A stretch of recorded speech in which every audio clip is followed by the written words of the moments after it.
Hello everyone, welcome to Steven Shinder Reviews in video form, and I'm on day 6 of Chucktober, hashtag renew Chucky, hashtag review Chucky, and I guess hashtag save Chucky as well. Fans are really still talking about Chucky and wanting the storyline to continue in one form or another, but yeah, for day 6 I'm talking about Curse of Chucky. This installment came after the longest break between installments, 9 years after Seed of Chucky. So this was released at Fantasia International Film Festival on August 2nd, 2013, and then at Film 4 Fright Fest on August 22nd, 2013. And then it had its online video on demand release, I guess you'd call it, September 24th that year, and then DVD October 8th. So this was quite a return to form for the franchise. After Seed of Chucky had the reception that it got, fans wanted Chucky to be scary again. And so in 2008, it seemed like the plan was for the franchise to get rebooted and return to its roots. You'd have people involved saying that, oh, the reboot's gonna be a darker take on the first film, something like that. And then a year or so later, there's mention of there will be a remake and a spin-off as well. But somewhere along the way, things changed, and the remake uh, did not happen. Not the one that Don Mancini was involved with anyway. MGM would eventually make their own remake years and years later, which Don was not involved with. But yeah, this was an interesting time, this near decade between films, because in the 2000s, shortly before Seed of Chucky came out, you had the Texas Chainsaw Massacre remake, and then a few years later, you had the Halloween remake by Rob Zombie. You had the Friday the 13th reboot, the Nightmare on Elm Street remake, and with mixed reception at best for the most part in these things. The slasher movies were going through a phase, and then it seemed like things were sort of taking another direction. The beginning of 2013 saw the release of Texas Chainsaw 3D, which was a sequel to the original film, ignoring all the previous sequels. So basically, the Halloween H20 method in the similar fashion. H20 only acknowledged the first two films in Halloween, if I remember correctly. And so when Curse of Chucky was coming out, I remember the speculation.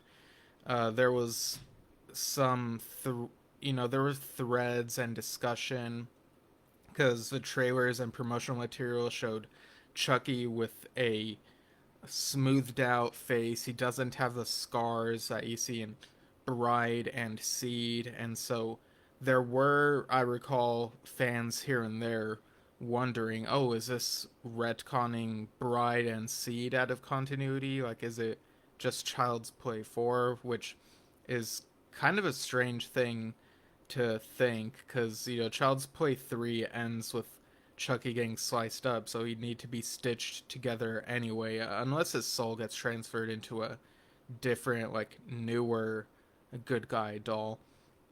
And there were even people wondering if it's maybe set between 3 and Bride, but no, it takes place 2013, so 4 years after the epilogue that we see at the end of Seed of Chucky. And it does return to the horror roots. It's more serious, and again, it feels like an expansion of the type of vibe that the opening uh like actual first scene in Seed of Chucky does, where the nightmare sequence where Glenn/Glenda is going through the house and going after the family. This feels very much like an expansion of that, and it did not get a wide theatrical release like the previous films, although apparently it did get put in theaters in countries here and there, but yeah, it was made as a straight to video thing, which is odd to think about.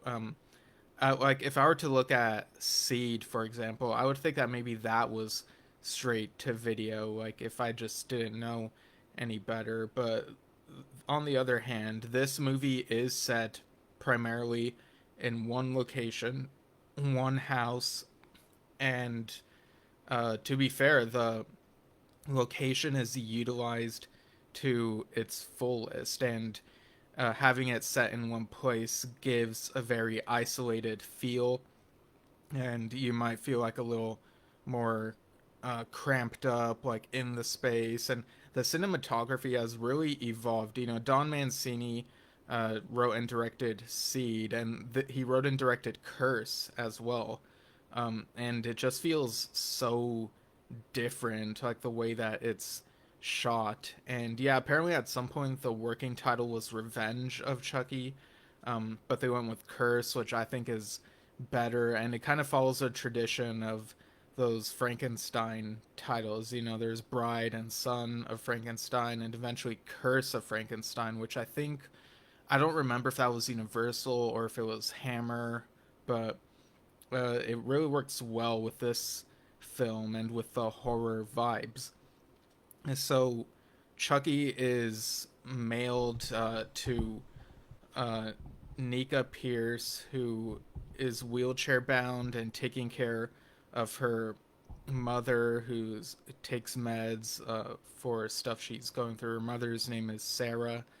And I should also mention the music is by Joseph LaDuca, known for the Evil Dead franchise, and that's a really excellent choice for someone to do the music for these. Because after receiving the doll, uh, Nika, you know, she feels stagnant in life. She didn't finish community college a while back, and she wonders if she should go out on a date with the person who delivers the package, but her mother is like worried about her, and Nika also has like a heart condition.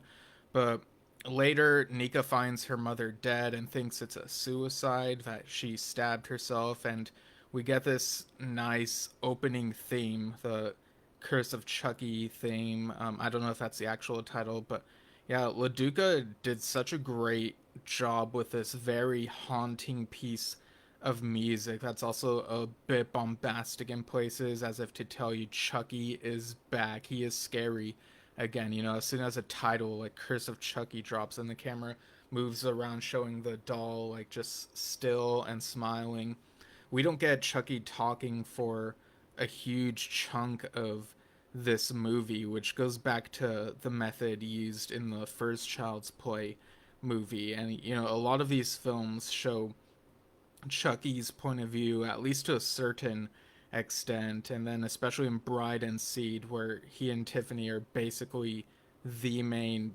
POV characters. But here, it takes its time before it shows more of Chucky talking and explaining things, and it really works. So, in the aftermath of Sarah's death, Nika is visited by her sister Barb, as well as Barb's husband Ian and their daughter Alice, and the au pair or nanny, whichever it actually is, Jill. And also a priest comes over named Father, I think it's Father Frank. Okay. Yeah, I was gonna say something else. I had to like look it up. And I like this little interaction about, you know, the need for this type of visit from Frank, because you know Nika says she and her mom hadn't been to the church in years, and there's this discussion of whether her mother needs to be forgiven or pitied, and it's kind of an existential thing that happens here. I really like the acting from these human characters in this movie. It feels so different from the other Chucky and Child's Play movies. Like it's a whole nother level. But yeah, Alice finds the doll, and it basically Chucky looks like really big whenever like his head and stuff, like whenever Alice carries him. I don't know if she's just really small or if they made a bigger doll for some of these scenes. But yeah, like he looks really creepy with how his face looks too pristine, and I think that works in favor of the film. I know there was some back and forth from fans at the time about whether the face looks any good, like from looking at the trailer and whatnot. But there is this dinner scene. We see, Chucky's hand put, I think it's rat poison in one of these, one of these dishes containing the food, and so for a little bit, you're kind of trying to guess like who's gonna get it, and you think it's Ian for a moment, but he compliments the food, and then it's like, oh, Father Frank is not feeling so good, so he has to leave, and later we see the aftermath of what happened to him. Like he drove off, and I guess his vision was blurred because of like what he ate, and then he crashed, and this metal thing like got into his throat, and the police who arrive on the scene, and there are firefighters as well. They're trying to, like, one of them is like, get this out of him, and someone else is like, I can't make the call, and it's like so serious. But when the metal is removed, like the head falls off, and the head looks really fake here. I gotta say, like, this feels a seed of Chucky level in terms of how fake it looks, and there's the hand is also severed somehow, holding a rosary. It's supposed to be this foreboding thing, but that moment could have used a bit more work, I think. But getting back to the house, um, the family is sitting around. They see some. I don't know if this was before or after that scene, but it's definitely after the dinner. They look at some old home movies, which show Sarah, their mother when she was young, as well as their dad and uh, people they know and neighbors and stuff, I guess, just hanging around outside. You see a young Barb, and then we see a Charles Lee Ray. They don't know it's Charles Lee Ray yet, and they're like, "Who's that guy?" Probably a neighbor. What a weirdo, that type of thing. Um, yeah, I like that they got Brad Dourif to do like this performance as, once again as the '80s Charles Lee Ray. It's a nice reminder of like where the series started, and there's more on that later. But yeah, there's thunder and lightning, and again, really similar to that Glenn and Glenda Nightmare sequence, but this feels like it's really utilizing that idea to the fullest. Alice is scared, and Chucky, um, says something. He curses, and it's like, you should be, um, and we also have this subplot where, for a moment you might think there's something going on between Ian and Jill, but it turns out that it's between Barb and Jill. So, yeah, Barb is having an affair with Jill, and meanwhile, Nika is doing research on like the doll, the Chucky doll. Uh, on the computer, we see a couple news articles, and there might be a little bit of inconsistencies with the chronology, but um, like a newspaper article says that Charles Lee Ray was, uh, gunned down on Tuesday, December 27th, 1988, and then there's a court trial thing, December 29th, where Andy says that Chucky did it, and I guess this is the trial that leads to Karen, his mother, being institutionalized.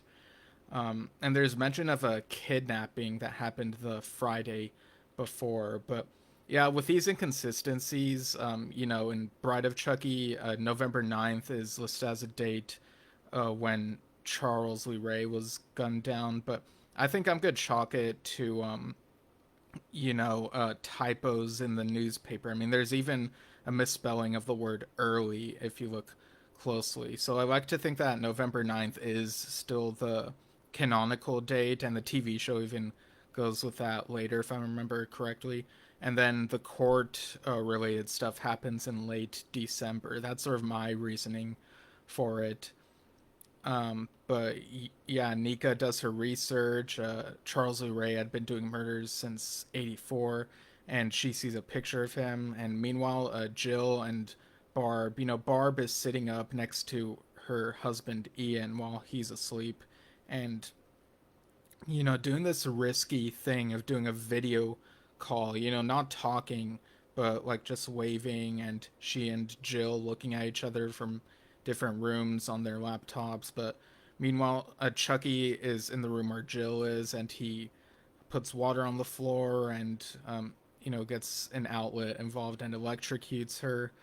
And so now Barb is worried, but she also finds out that Ian knows about her and Jill, and he wants to make sure that like he gets custody of Alice. And there's this whole thing about selling the house, which Nika is against, and Barb has been saying that like she's uh, worried about Nika, but it feels like she's being like really spiteful and stuff, with the way that she acts in a bit. But yeah, like it feels like everyone's making decisions for Nika.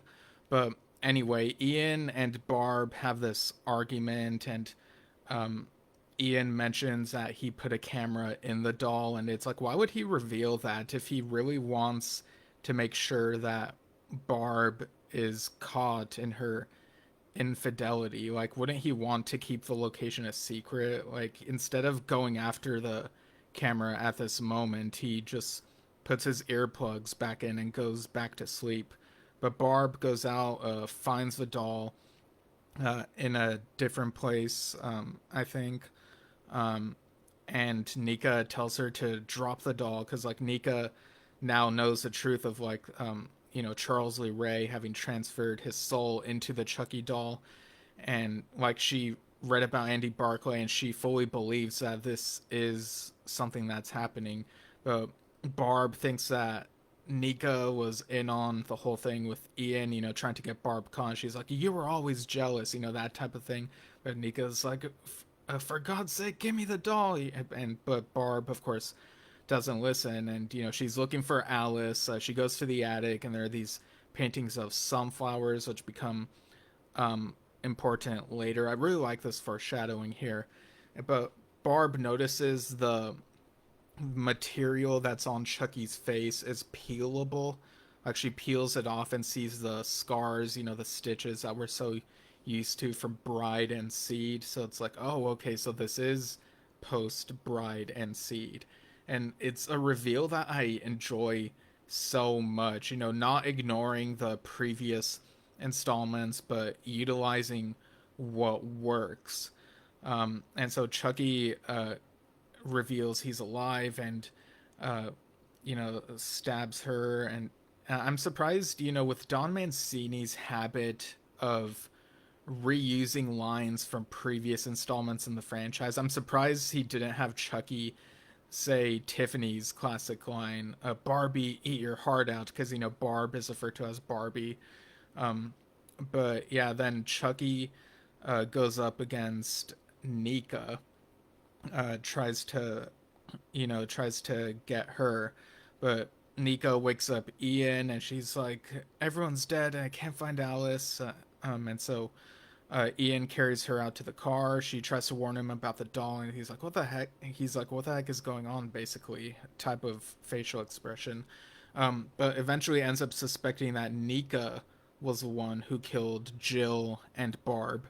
And so Nika has one of her episodes, something to do with her heart, and she falls unconscious. Like Ian doesn't give her meds, and so when she wakes up, I think she's tied up or something, like in her wheelchair, and Ian checks the footage on his computer, and sees things from Chucky's point of view, and when it cuts to the live feed, Chucky's coming up behind them.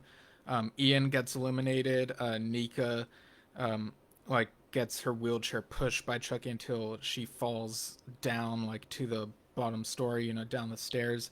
And there's a moment where Chucky walks down the stairs where it's obvious CGI and it does not look good. I don't know why they did this moment with CGI when they had an in-suit performer, Debbie Lee Carrington. So it's not Ed Gale here, who was, I think last time he did this was Bride of Chucky. Um, so I don't know like what the circumstances were that led to the use of that CGI walking down the stairs, but we do finally get the exposition. You know, we find out Nika's connection to Chucky. So we get this flashback where he meets the Pierce family and he develops feelings for her mother, Sarah, and then the father dies, and it's very clear that Chucky was the one who drowned him. And then we cut to captive Sarah, who is pregnant at this point. You know, I believe this is the kidnapping that was alluded to in the newspaper article. You know, the kidnapping happened on Friday, and then Charles Lee Ray's death is a few days after. So she's surrounded by these sunflowers that Charles got for her. They're in color, they're yellow, whereas everything else is black and white. It's a really cool artistic choice.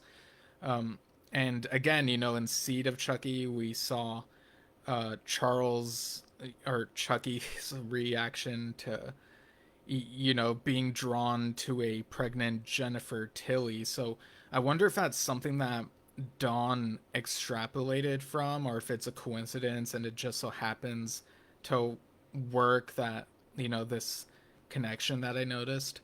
But you know, Charles says it's getting late.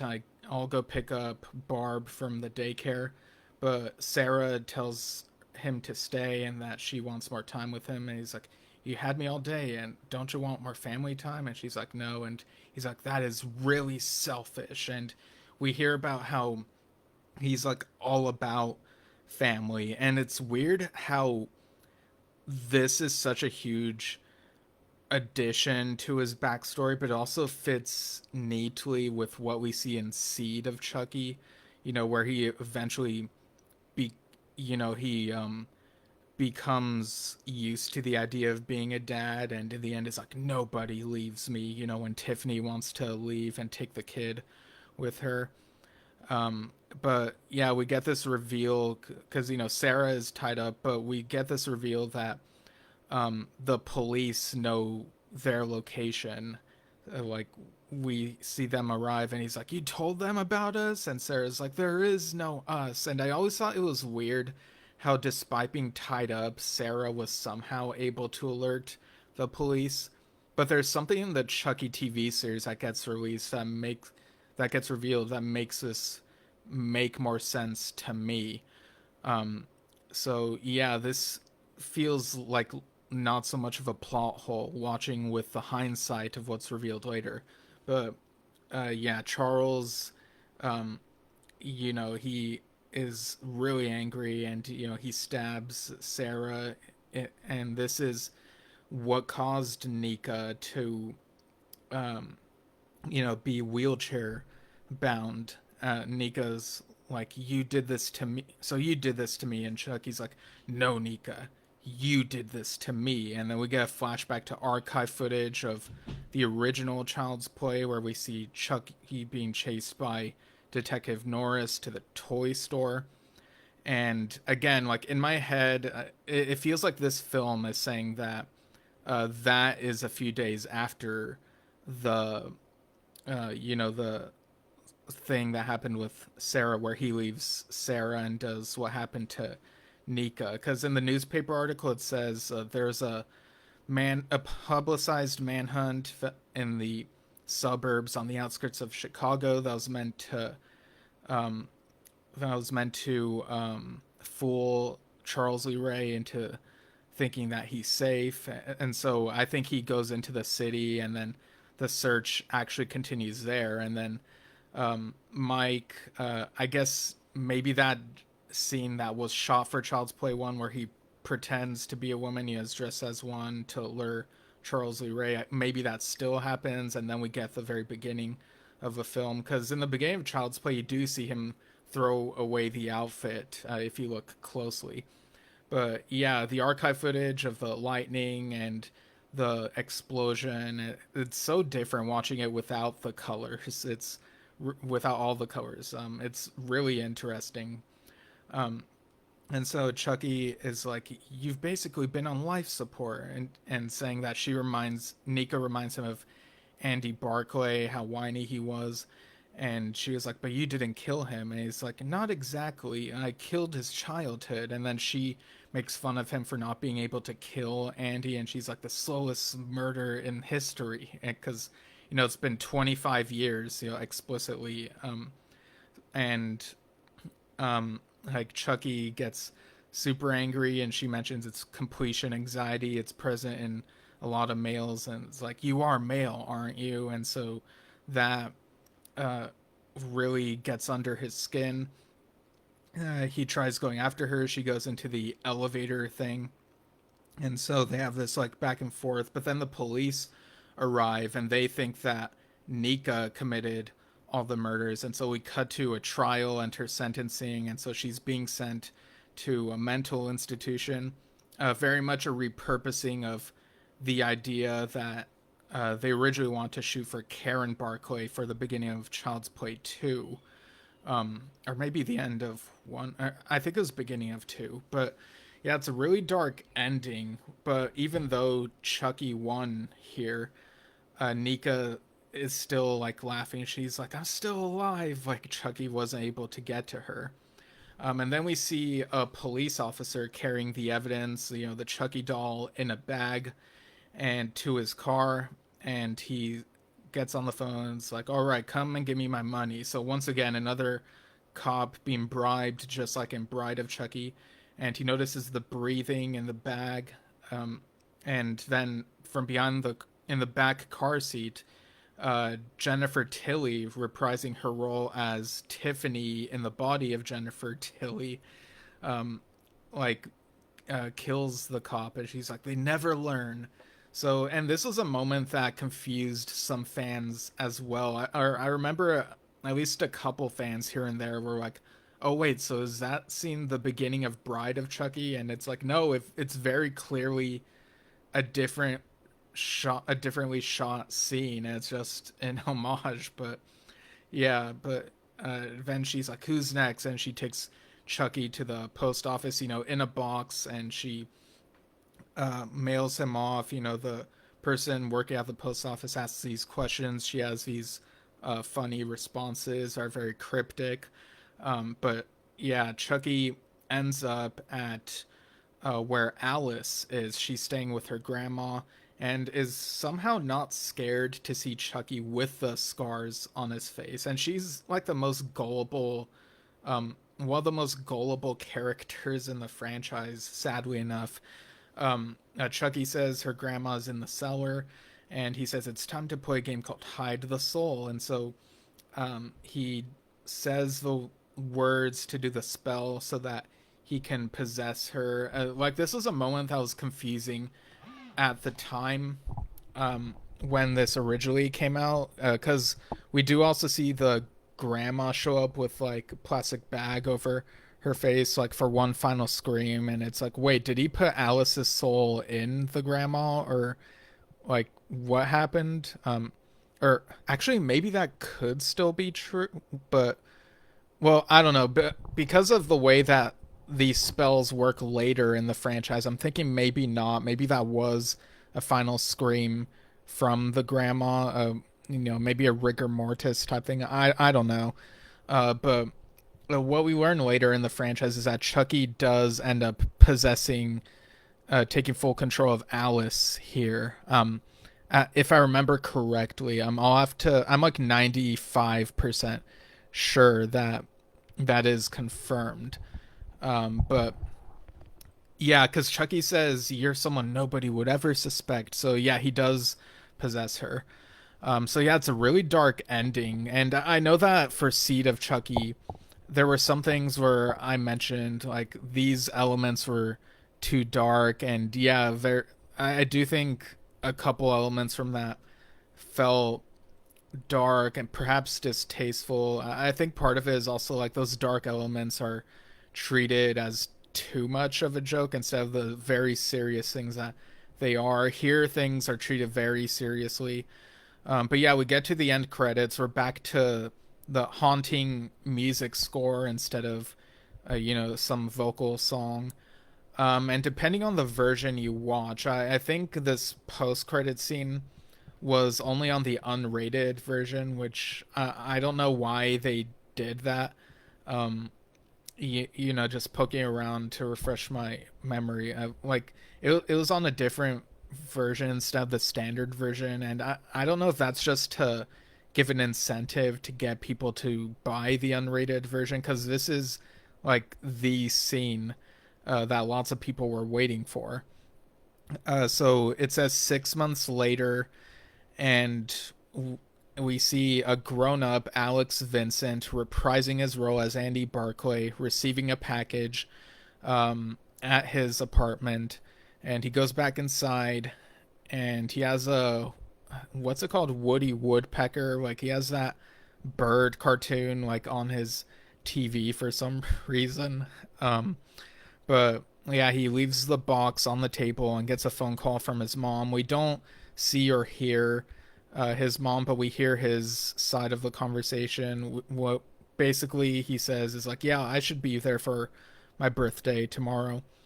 And I don't think it's literally his birthday the next day, just based on something we see in the next film. I think maybe because of scheduling, he's getting with his mom to celebrate his birthday early, like a week earlier, something like that.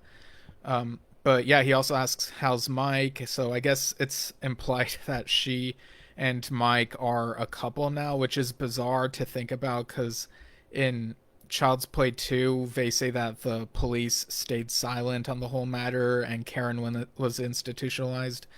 Or maybe they're really good friends and they still keep in touch. Like, I don't know. But it sounds like Karen is not institutionalized anymore, which is great to hear. And nice that Andy spends time with her now and then. Chucky cuts himself out of the box and looks around. We see a picture of there's young Andy with his mom, and there's a picture of Kyle from Child's Play 2, and there's also a picture of a certificate from, I think it's called the Kent Military Academy or Military School, whatever it's called. So, these Easter eggs referencing the original three Child's Play films. Oh, and also earlier, Chucky mentions families like the Barclays, the Kincaids, the Tillys, so references to Bride and Seed as well. But Chucky turns around and sees that, the phone call has ended and Andy has a gun pointed to Chucky's head, this rifle or shotgun or whatever. I don't know. I'm not an expert on these types of guns, but Andy says, "Play with this," and then Chucky says, "Andy," and then he gets shot. And so, yeah, when this came out, I had no idea if there would be any more after this. I thought to myself, well, if this is the final film, this is a great way to end it. Andy stops Chucky once and for all. And then there was speculation that maybe if there is another film, it'll take place during that 6 month gap, while keeping this Andy ending as the ending of the franchise. Similar to how people look at the SpongeBob movie as the finale, with later episodes taking place before the movie, that type of thing. But no, there would be more that would continue on from this point forward in the timeline. But yeah, this was a really great return to the horror roots of Chucky. And it really did feel like a triumph. Seed felt like it felt like the franchise was dead after Seed came out. But I think because Seed is no longer the final film, people do like it a bit more. Similar to how one might appreciate Batman and Robin for its cheesiness more now that it's not the last Batman movie to come out. Um, that's my theory anyway. But yeah, this was so good. The overall vibe of the film and making Chucky scary again, and introducing a new character, Nika, who I can't believe I haven't mentioned this before, but I'm sure Chucky fans already know Nika is played by Fiona Dourif, Brad Dourif's daughter, and she plays the role so well as a protagonist you want to root for, and returns um, in the franchise once again, next up in Cult of Chucky, 4 years later. So that's gonna be another cool one to talk about. And yeah, did I miss anything while talking about this movie? I feel like I covered pretty much everything, but yeah, it was really great to have Chucky back in this fashion. And I think I'd rate this. I feel like it's so close to being a 9, but there were like a couple things here and there where it's like, oh, that could have looked better, or why did he reveal that to her type thing. Um, but so I think it's still really good though. So I think I'd give this an 8.75 out of 10. Just yeah, I think I'm gonna go with that for this. One of the better films in the franchise, in my opinion. I even like it more than the first two, although I'm sure other people disagree and still put those above this one. But yeah, this re-injected life into the franchise and brought it back, brought it back to life, resurrected it. So yeah, thanks for tuning in for day 6 of Chucktober on Steven Shinder Reviews in video form with me talking about Curse of Chucky. And I'll see you all tomorrow when I talk about Cult of Chucky. Later.